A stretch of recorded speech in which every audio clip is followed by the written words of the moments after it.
Okay. Hoy tenemos Hebreos capítulo 8 y es todo, pero no es muchos versículos.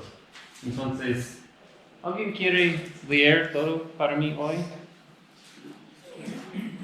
¿Ya? Okay. Lo más importante de cuando estamos diciendo es que nuestro sumo sacerdote es de tal naturaleza que se ha sentado en el cielo a la derecha del trono de Dios y oficia como sacerdote en el verdadero santuario construido por el Señor y no por los hombres. Todo sumo sacerdote es designado para presentar ofrendas y sacrificios, por lo cual es necesario que Jesucristo también tenga algo que ofrecer. Si Él estuviera en la tierra, ni siquiera sería sacerdote, pues aquí ya hay sacerdotes que presentan las ofrendas dispuestas por la ley de Moisés. Pero ellos prestan su servicio valiéndose de cosas que no son sino copia y sombra de lo que hay en el cielo. Y sabemos que son copia porque cuando Moisés iba a construir el santuario, Dios le dijo: presta atención y hazlo todo según el modelo que te mostré en el monte. En cambio, nuestro sumo sacerdote, oficiando un culto mucho mejor, ha unido a Dios y a los hombres mediante un pacto mejor, basado en mejores promesas. Si el primer pacto hubiera sido perfecto, no habría sido necesario el segundo. Pero Dios encontró imperfecta a aquella gente y dijo: el Señor dice, vendrán días en los que haré un nuevo pacto con Israel y con Judá. Este pacto no será como el que hice con sus antepasados, cuando los tomé de la mano para sacarlos de la tierra de Egipto. Como ellos no cumplieron mi pacto, yo los abandoné, dice el Señor. El pacto que haré con Israel después de aquellos días será este, dice el Señor. Pondré mis leyes en su mente y las escribiré en su corazón. Yo seré su Dios y ellos serán mi pueblo. Ya no será menester que unos a otros, compatriotas o parientes, tengan que instruirse para conocer al Señor, porque todos me conocerán desde el menor hasta el mayor. Yo les perdoné sus maldades y no me acordaré más de sus pecados. Cuando Dios habla de un nuevo pacto es porque ha declarado viejo al primero, y a lo que está viejo y anticuado poco le falta para desaparecer. Amén, gracias. Ya, en las Escrituras, especialmente en el Antiguo Testamento, sí, leemos de Dios haciendo pactos con su gente, pactos que son vinculantes y sagrados. Debemos definir qué significa pacto en este contexto, qué es exactamente un pacto y por qué habla el autor de Hebreos de este pacto nuevo y mejor.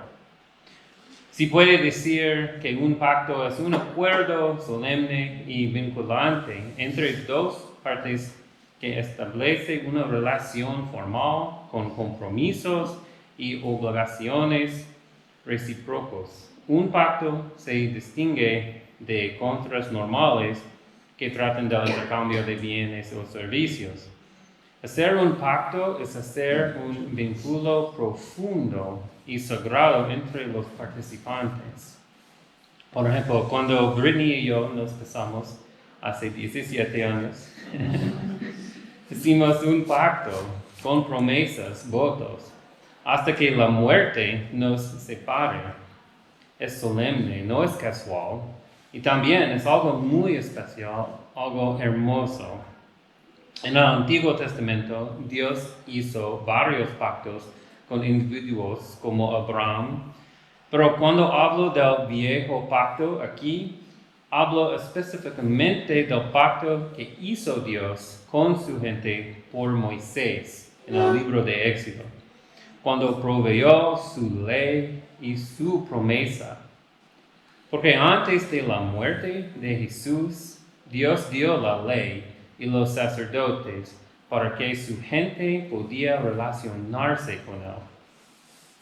Pero las Escrituras nos informan que desde el principio iba a haber un pacto nuevo y mejor, no escrito en tabletas de piedra, pero en los corazones humanos. El profeta Jeremías predijo de este pacto en capítulo 31, referenciado aquí en Hebreos 8 hasta 12. Y como vamos a ver hoy, Jesucristo es el mediador y garante de este nuevo, últimamente superior pacto. Entonces, Hebreos 8, 1 y 2. Ahora bien, el punto principal de lo que venimos diciendo es que tenemos tal sumo sacerdote, el cual se sentó a la diestra del trono de la majestad en los cielos.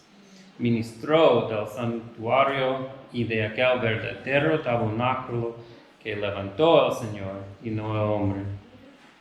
El autor de Hebreos declara el punto principal de lo que venimos diciendo es que tenemos tal sumo sacerdote. El enfoque central es Jesucristo. No rituales, no leyes o sistemas religiosos, pero la persona de Jesús. Todo lo que vemos en Hebreos gira alrededor de su supremacía y su cumplimiento de la ley de Dios. O podemos decir el cumplimiento del viejo pacto de Dios con su gente. Y rápido, quiero hablar un poco del tabernáculo, esta palabra.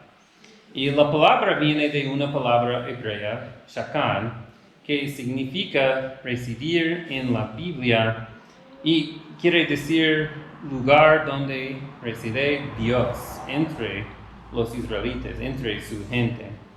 Entonces el propósito del tabernáculo era ser el lugar terrenal para la presencia de Dios. El tabernáculo, Dios se reunió, no puedo hablar, con su gente por medio de los sacerdotes. Entonces el tabernáculo fue una parte integral del viejo pacto. Obviamente era algo muy especial, muy sagrado para los israelitas, hecho con tanto significado y gloria. Dios instruyó a Moisés construirlo con cuidado. Mira, haz todas las cosas conforme al modelo que se te ha mostrado en el monte. Por un tiempo, el tabernáculo cumplió su propósito, cual era proveer un espacio para que Dios podía residir con su gente por el sistema sacerdocio. Pero el viejo pacto no fue creado para proveer una solución para la separación entre hombre y Dios, hecho por el pecado. Entonces, el viejo pacto fue no más que una sombra de la realidad celestial y siempre indicaba adelante a algo grande, hacia Jesús. El lugar de donde sirve Cristo no es ninguna estructura hecha por hombre, ni tabernáculo, ni templo por sentado a la diestra de Dios. Como dice Salmo 110, Jehová dijo a mi Señor, siéntate a mi derecha hasta que ponga a tus enemigos por estrado de tus pies.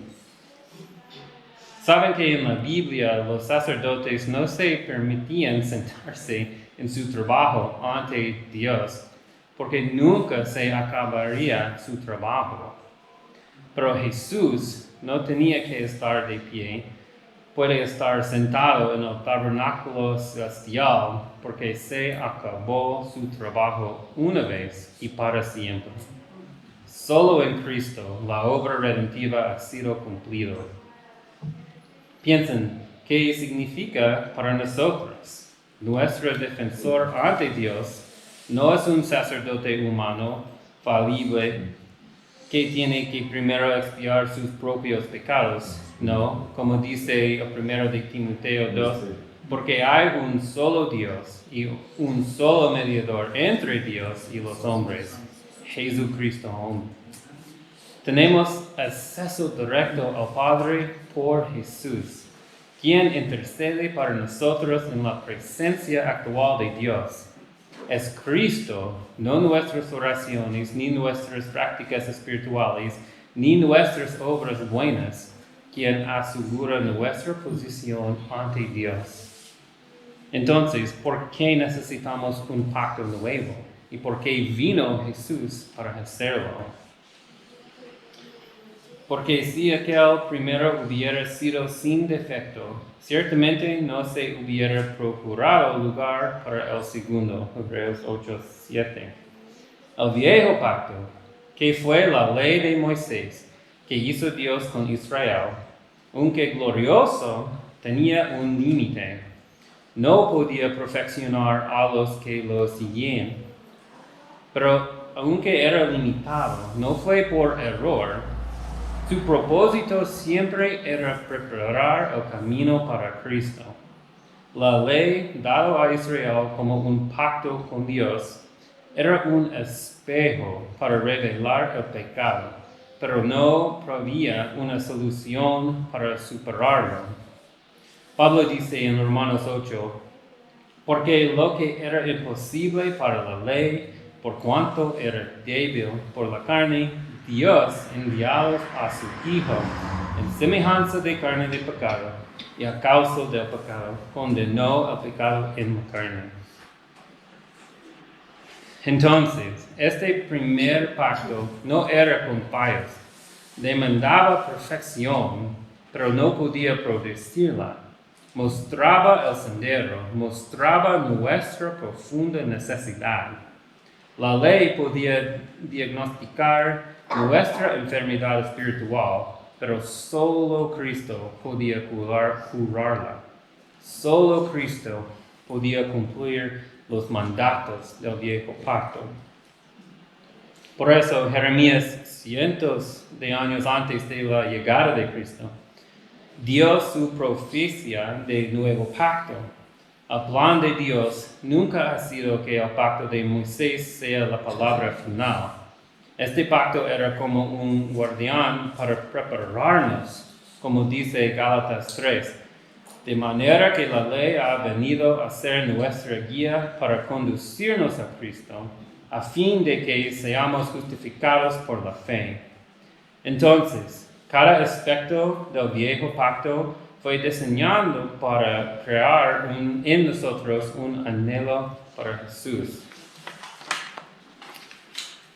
El sistema sacrificial, que era parte del viejo pacto, apuntaba al último sacrificio, Cristo, en la cruz. Los sacerdotes presagiaban al sacerdote perfecto. Jesús y la ley anticipaba la gracia que vendría al mundo por Jesús, quien dijo, no piensen que ha venido para poner fin a la ley o las profetas. No he venido para poner fin, sino para cumplir. Hermanos, no vivimos bajo la sombra, pero en la luz del cumplimiento de Jesucristo. No acercamos a Dios por sacrificio imperfecto tras sacrificio imperfecto, pero por una ofrenda Él ha hecho perfectos para siempre a los que son santificados. Dice Hebreos. Cristo no solo es el centro del nuevo pacto, es el nuevo pacto. Su sangre lo ha establecido, su justicia lo ha cumplido y su espíritu lo ha dado poder. El autor de Hebreos cita mucho al profeta Jeremías, especialmente de capítulo 31, destacando las diferencias radicales entre el viejo pacto y el nuevo pacto. Este nuevo pacto no solo es una mejor versión del viejo, es fundamentalmente diferente en su naturaleza porque está centrado en la persona y las obras de Jesús. Entonces, el viejo pacto nos mostró nuestra necesidad para un Salvador. Y el nuevo nos provee a este Salvador en Jesús. Bajo el viejo pacto, la ley era algo externo, escrito en tabletas de piedra. Pero bajo el nuevo pacto, la ley de Dios está interna, escrito en corazones y mentes por la presencia de Dios que está en cada creyente. Entonces, la profecía de Jeremías está cumplido por el Espíritu Santo, un regalo prometido por Jesús y enviado a nosotros para transformarnos de adentro, como Pablo dice en 2 de Corintios 3, siendo manifiesto que son carta de Cristo, redactada por nosotros, no escrita con tinta, sino con el Espíritu del Dios vivo, no en tablas de piedra, sino en tablas de corazones humanos. Es Cristo, por su Espíritu Santo, quien escribió la ley de Dios en nuestros corazones. El autor de Hebreos destaca como el nuevo pacto, hecho por Cristo, ofrece una transformación radical en comparación del viejo. Mira, número 1, conocimiento de Dios. En versículo 11, y ninguno enseñará a su prójimo, ni ninguno a su hermano, diciendo, conoce al Señor, porque todos me conocerán, desde el menor hasta el mayor de ellos. Bajo el nuevo pacto, Dios se revela a su gente profundamente. Este no significa que no necesitamos pastores o profesores, pero habla de la relación personal directa que cada creyente tiene con Dios, en medio de Cristo. Jesús habla de esto en Juan 10:25. Mis ovejas oyen mi voz y yo las conozco y me siguen.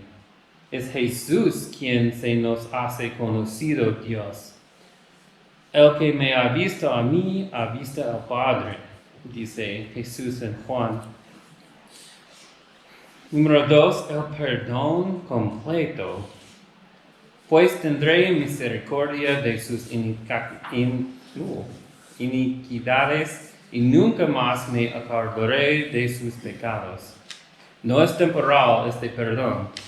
Nuestros pecados han estado quitados para siempre. Jesús dijo en la última cena, porque esto es mi sangre del nuevo pacto, que es derramada por muchos para el perdón de los pecados. Y leemos en el Salmo 103 estas palabras hermosas. Como está de lejos el oriente del occidente, así alejo de nosotros nuestras transgresiones. Solo la sangre de Jesús pudiera llevar a cabo este perdón completo. Y 3, una nueva identidad. Yo seré su Dios y ellos serán mi pueblo. Es decir, encontramos nuestra identidad fundamental no en nuestra nacionalidad, ni en nuestros logros, nuestros seguidores de Facebook o Instagram, pero en pertenecer a Dios. Leemos de esta verdad en el 1 de Pedro 2. Pero ustedes son descendencia escogida, sacerdocio regio, nación santa, pueblo que pertenece a Dios, para que proclamen las obras maravillosas de aquel que los llamó de las tinieblas a su luz admirable. Ustedes antes ni siquiera eran pueblo, pero ahora son pueblo de Dios. Somos la gente de Dios. No por nuestros esfuerzos, ni por ninguna herencia, pero solo por la obra redentora de Jesús. Y el último versículo del capítulo 8 contiene estas palabras profundas también. Al llamar nuevo a este pacto, ha declarado obsoleto al anterior, y lo que se vuelve obsoleto y envejece ya está por desaparecer. El autor escribió estas palabras cuando el templo estaba por estar destruido en el año 70. Un acontecimiento que verdaderamente marcó el fin del sistema sacrificial en Israel. Pero el templo se puso no necesario, porque como dijo Jesús, pues yo les digo que aquí está algo más grande que el templo. Entonces, voy a concluir con un poco de aplicación hoy. Nosotros, vivir bajo el nuevo pacto,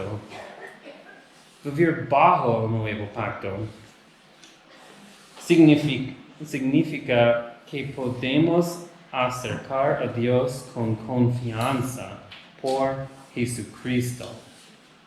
Hebreos 4:16 nos invita.